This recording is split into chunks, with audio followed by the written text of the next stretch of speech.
Bom dia, vamos para mais um dia da nossa reflexão, né? Nossa leitura. A Bíblia e o Catecismo da Igreja Católica em um ano, do Padre Mário Sartori. Desculpa. Hoje nós estamos no nosso 13º dia. Vamos lá? Então hoje nós vamos ver Gênesis, capítulo 19. Gênesis, capítulo 19. Aqui. Pecado de Sodoma. Pela tarde chegaram os 2 anjos a Sodoma.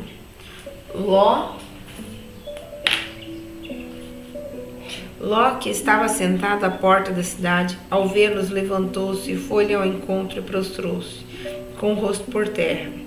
Meus senhores, disse ele, vinde, peço-vos que é para a casa de vosso servo, e passai nela a noite. Lavareis os pés, e amanhã cedo continuareis vosso caminho. Não responderam eles, passaremos a noite na praça. Mas Ló insistiu tanto com eles que concordaram em entrar em sua casa. Ló preparou-lhes um banquete, mandou cozer pães sem fermento e eles comeram. Mas antes que se tivessem deitado, eis que os homens da cidade, os homens de Sodoma, se agruparam em torno da casa, desde os jovens até os velhos, toda a população. E chamaram Ló. Onde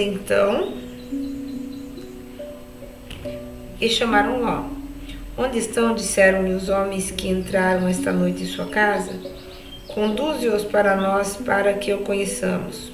Saiu Ló a ter com eles no limiar da casa, fechou a porta atrás de si e disse-lhes, suplico-vos, meus irmãos, não cometais este crime. Ouvi, tenho 2 filhas que são ainda virgens. Eu vou-las trarei e fazei delas o que quiserdes.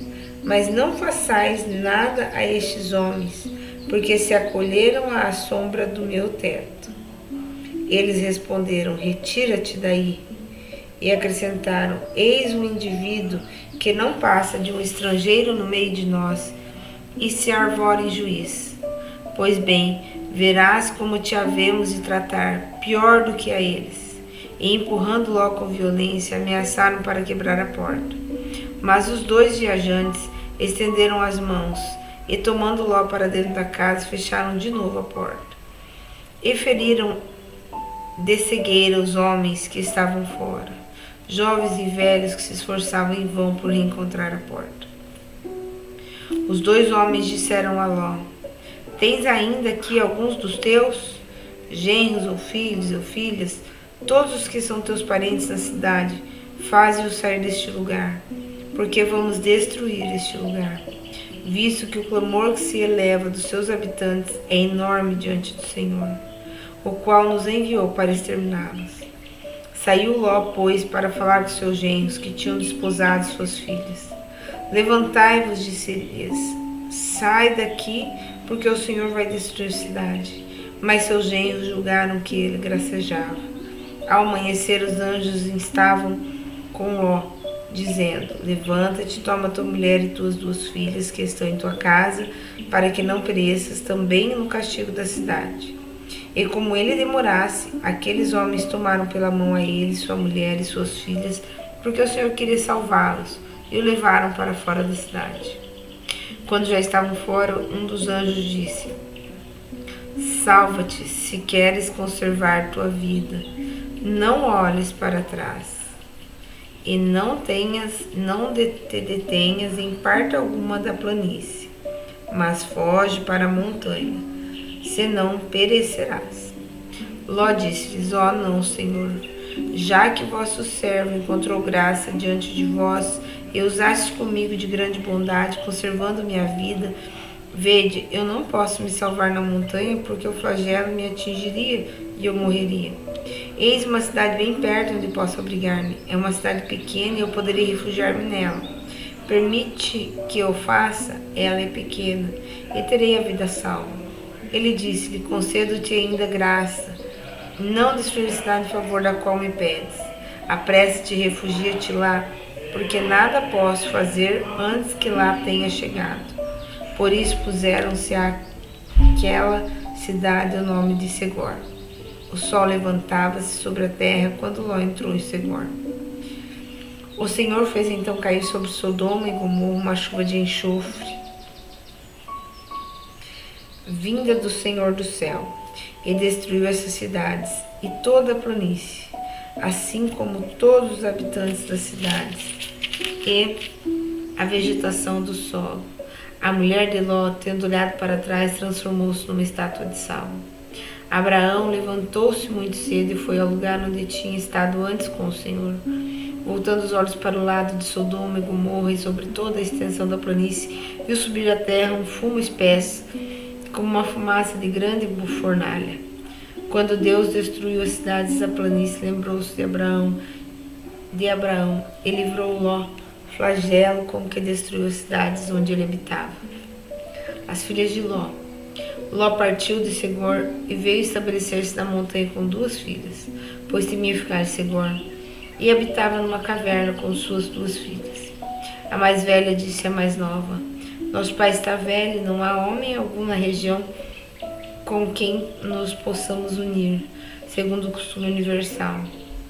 Vem, embriaguemos nosso pai e durmamos com ele, para que possamos nos assegurar uma posteridade. Elas fizeram, pois, o seu pai beber vinho naquela noite. Então a mais velha entrou e dormiu com ele, porém nada notou, nem quando ela se aproximou dele, nem quando se levantou. No dia seguinte, disse ela à sua irmã mais nova: dormi ontem com meu pai. Façamo-lo beber vinho ainda uma vez esta noite e dormirá com ele, para que asseguremos a nossa posteridade. Também naquela noite embriagaram seu pai, e a mais nova dormiu com ele, sem que ele o percebesse, nem quando ela se aproximou, nem quando se levantou. Assim as 2 filhas de Ló conceberam de seu pai.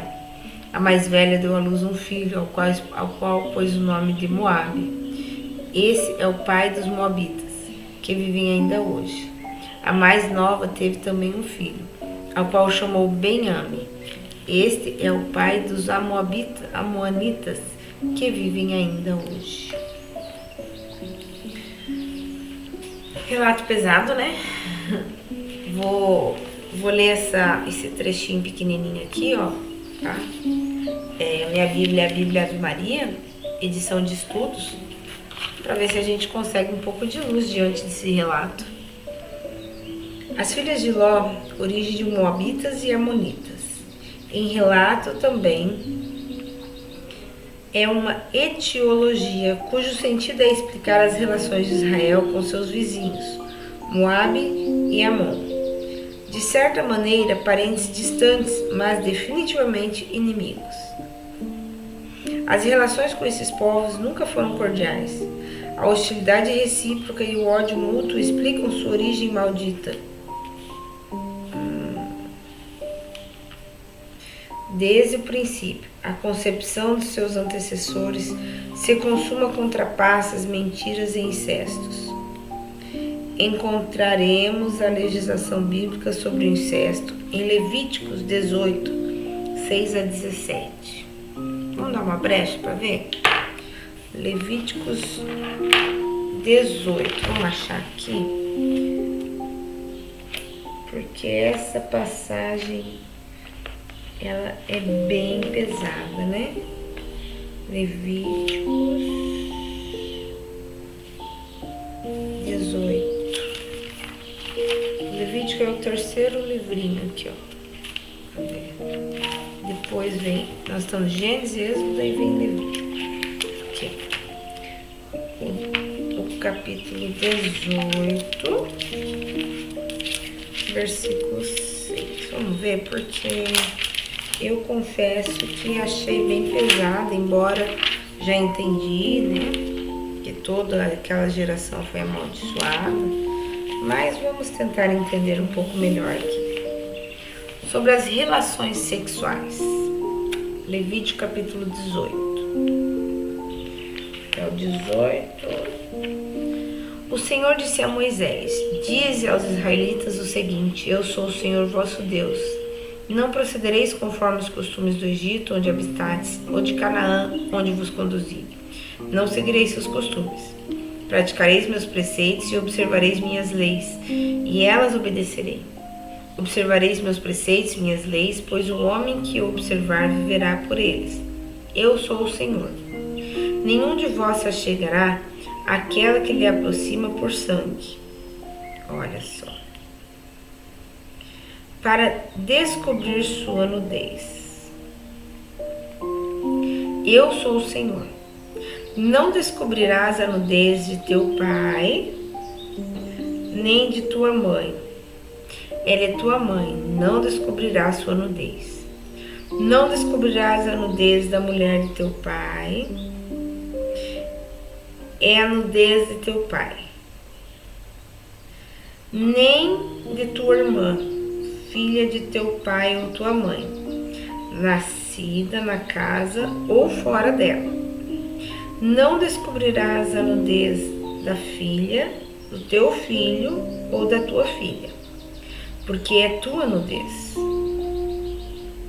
Nem a da filha da mulher do teu pai, nascida do teu pai, é tua irmã.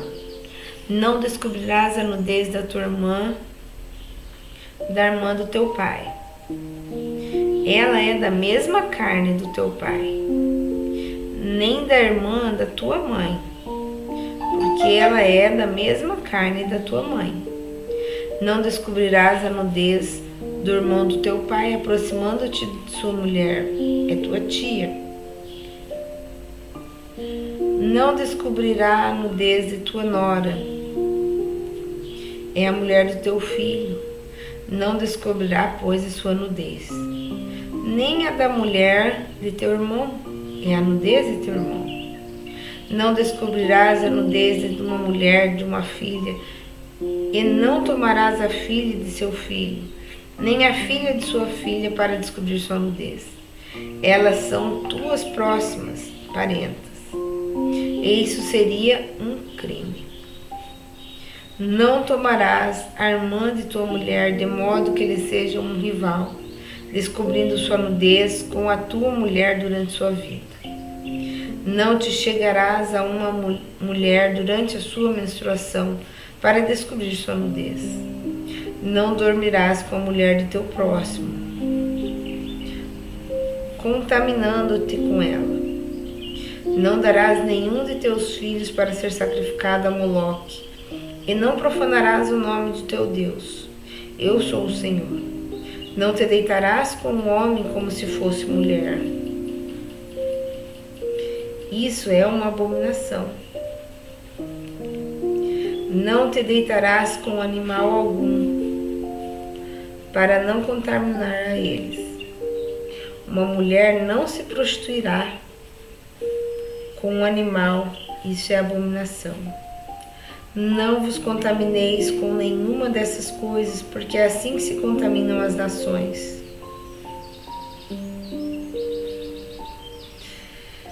É assim que se contaminam as nações que vou expulsar diante de vós. A terra está contaminada. Punirei suas iniquidades, e a terra vomitará seus habitantes. Vós, porém, observareis minhas leis e minhas ordens, e não cometereis nenhuma dessas abominações, tanto o aborígene como o estrangeiro que habita no meio de vós. Porque todas essas abominações cometeram os habitantes da terra que vos precedem, e a terra está contaminada. Desse modo, a terra não vos vomitará por havê-la contaminado, como vomitou os povos que o habitavam antes de vós. Todos aqueles com efeito que cometerem qualquer dessas abominações serão cortados do meio do seu povo. Guardareis, pois, os meus mandamentos, e não os seguireis nenhum dos costumes abomináveis que se praticavam entre vós, e não vos contaminareis por eles. Eu sou o Senhor, vosso Deus. Bem forte isso, ainda mais, né? Na atual liberalidade que nós vivemos no mundo, né?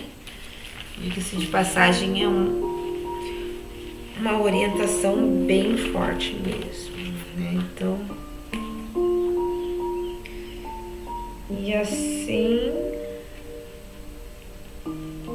então agora a gente já sabe, né? Que na verdade as filhas de Ló acabaram amaldiçoando a sua geração. Vamos lá? Vamos dar continuidade? Salmo 13. Perversidade universal. Ao mestre de canto de Davi. Diz o insensato em meu coração, não há Deus. Corromperam-se os homens, sua conduta é abominável. Não há um só que faça o bem. O Senhor do alto do céu observa os filhos dos homens, para ver se acaso existe alguém sensato que busca Deus. Mas todos eles se extraviaram e se perverteram. Não há mais ninguém que faça o bem, nenhum, nem mesmo um só.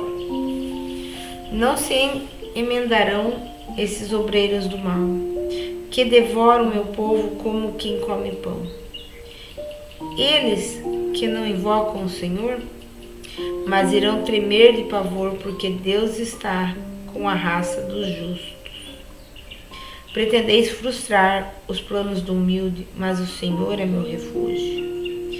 Ah, que venha de Sião a salvação de Israel.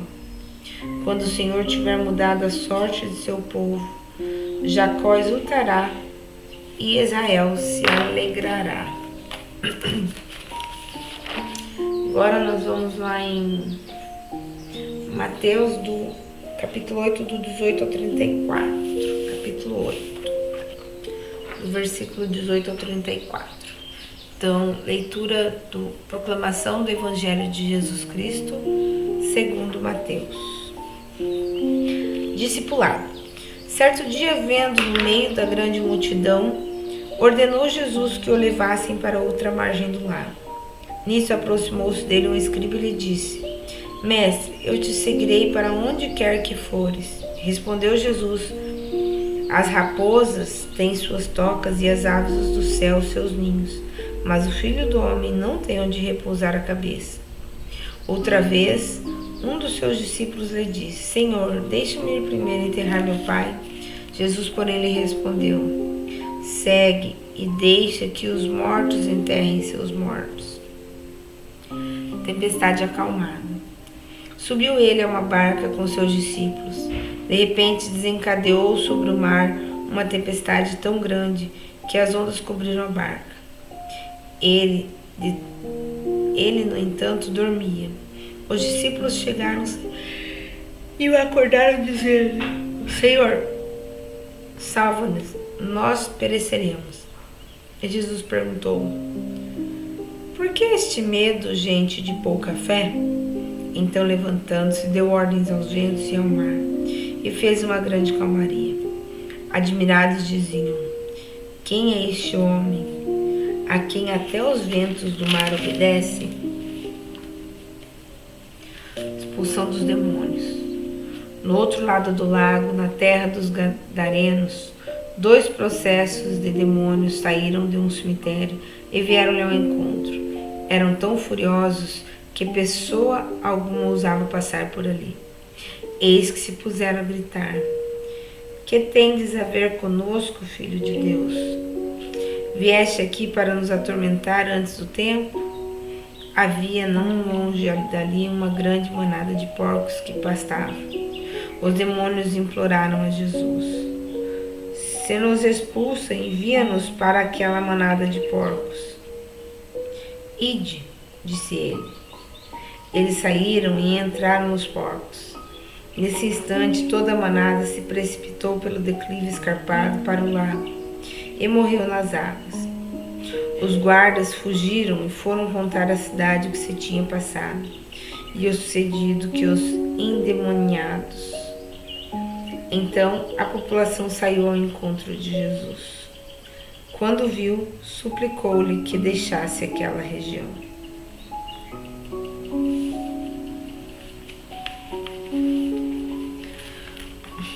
Vamos ler de novo o trechinho da Bíblia, da própria Bíblia aqui, ó, embaixo, que explica porque essa passagem dos porcos também ficou confusa. Os endemoniados.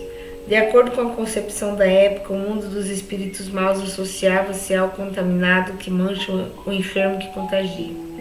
Com sua presença e ação, Jesus vai desenterrando o poder demoníaco, separando o reino do impuro, simbolizado pelos porcos, do abismo da perdição. Os vizinhos não sabem apreciar semelhante libertação,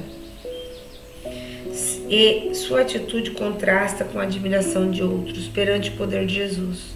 Embora a região seja pagã, não se diz que os habitantes o sejam. É a ação boa, liberta de demônios 2 homens e do susto da população. Todavia, negócio é negócio. Assim, as respostas ao convite de aceitar o reino de Deus mostram-se diferentes. Palavras do Senhor, palavras da salvação, glória a vós, Senhor. Agora nós vamos ver o nosso catecismo 91 ao 100. Vamos lá? Senso sobrenatural. Todos os fiéis participam da compreensão e da transmissão da verdade revelada. Receberam a unção do Espírito Santo que os instrui e os conduz à verdade de sua totalidade. O conjunto dos fiéis não pode enganar-se no ato da fé. Ele manifesta esta sua peculiar propriedade mediante o senso sobrenatural da fé de todo o povo, quando desde os bispos até o último dos fiéis leigos apresenta um consenso universal sobre questões de fé e costume. Por este senso da fé, suscitado e sustentado pelo Espírito da Verdade, o povo de Deus, sob a direção do Sagrado Magistério, adere indefectivelmente à fé, uma vez para sempre transmitida aos santos, e com reto juízo penetra mais profundamente e mais plenamente a aplicar em sua vida.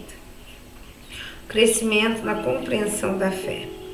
Graças à assistência do Espírito Santo, a compreensão tanto das realidades como das palavras do depósito da fé pode crescer na vida da igreja.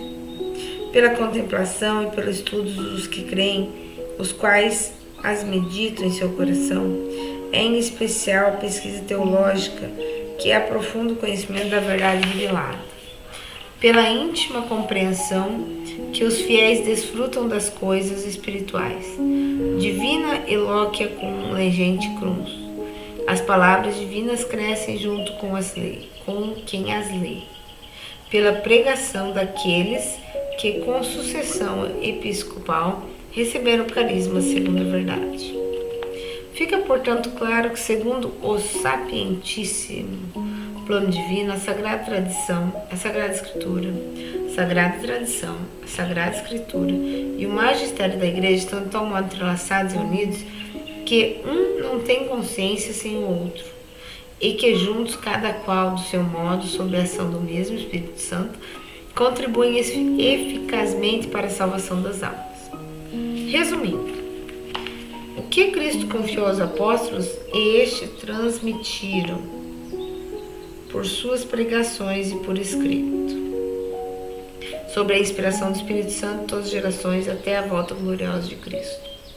A Sagrada Tradição e a Sagrada Escritura constituem um só sagrado depósito da Palavra de Deus, na qual, como em um espelho, a Igreja peregrina contempla a Deus, fonte de todas as suas riquezas. Em sua doutrina, vida e culto, a Igreja perpetua e transmite a todas as gerações tudo o que ela é e tudo o que crê. Graças ao seu senso sobrenatural da fé, o povo de Deus inteiro não cessa de acolher o dom da revelação divina e penetrá-lo mais profundamente no viver dele e na sua plenitude.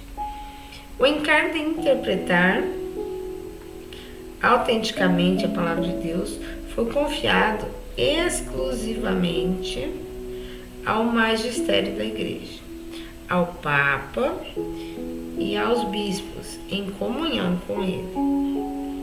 Muito bem, ficamos aqui com mais um dia de reflexão, né? Temas fortíssimos, eu achei. Mas, né, a gente vai aí tentando entender o que Deus coloca para nós quando Ele traz assim temas tão profundos.